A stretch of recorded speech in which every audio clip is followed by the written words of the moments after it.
We just had the Texas primaries, and some of the races are going to end up in runoffs in May. But for the most part, we know which candidates are going to represent the Democratic and Republican parties in November in the midterm elections. And now that it's over, well, at least most of the races are over, it has me thinking about voting and the people who don't vote and understanding the importance of voting. And for me, I always try to take a negative and make it a positive or make it a learning experience. And so for me, people who don't vote, who are eligible to vote, I'm talking about the people who can vote and don't. That's a negative thing, right? But where do I learn from it? For me, the takeaway is I could do my part to help educate and inform those folks so they can understand the impact, the effect on their vote or their non-vote. I'm a public defender. I practice criminal defense in Houston, Texas. And I'm in front of criminal judges at the felony level, sometimes at the misdemeanor level. And I see the impact of judges' decisions on a daily basis. Whether it be the bail amount a person gets who's accused of a crime. Now keep in mind, people accused of crimes are innocent unless proven guilty. Not until innocent unless proven guilty. Do those people get bails they can afford? What about the conditions they get placed on while they're on bond?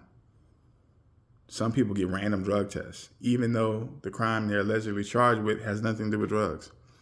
Some people have to pay money for GPS monitors and curfews, all these restrictions, just while fighting the case.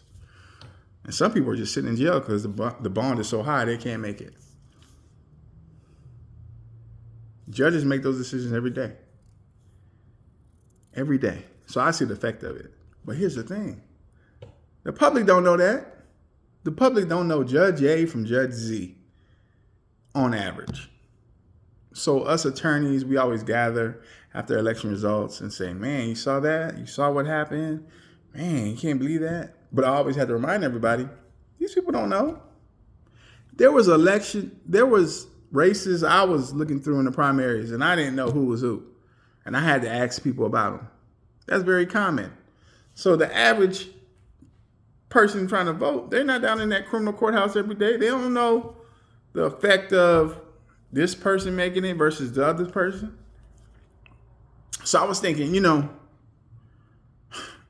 again, the non-voter, or the person who doesn't understand, it's on me to educate them and inform them so they be in a better position to understand certain things. Now, I don't want to just impose my viewpoint on them. I want to know what they care about. And based off what they care about, give them some information they can use when they're in the voting booth, when they're casting their ballot. Because at the local level, some of those races are close, separated by hundreds of votes. Close races. It can make a difference. And in these runoff races, I equate that to Game 7. The thing in a 7-game series, especially like if it's basketball, anybody can win Game 7. Anything can happen. Anybody can win Game 7. And it's like that runoffs. Because less people come off for runoffs because there's voter fatigue. They just did it in March. Now they got to do it again in May. And the advertising might not be as prevalent when it comes to those runoff elections. So when you had thousands and thousands and thousands and millions of people voting in the primaries that we just had yesterday, by the time May comes, it might be some races with separated by 100 or so votes. You just never know. I've seen it. So as an attorney who has the information that people might want to help them make better decisions, I got to keep educating and informing.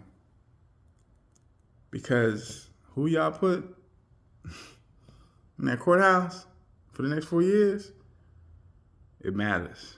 And unfortunately, some people don't realize that until it's too late, until the gun is pointed at them. until they can't get out because the bond was set at $300,000, even though they have no criminal history. Until they can't go back to their own house because the bond restriction says you can't go to that address. Until they get their bond revoked for being late to court twice. All those things matter. But you don't know that. Or it's not your fault. So it's on me and people like me to continue to educate so you be in a better position to make a decision.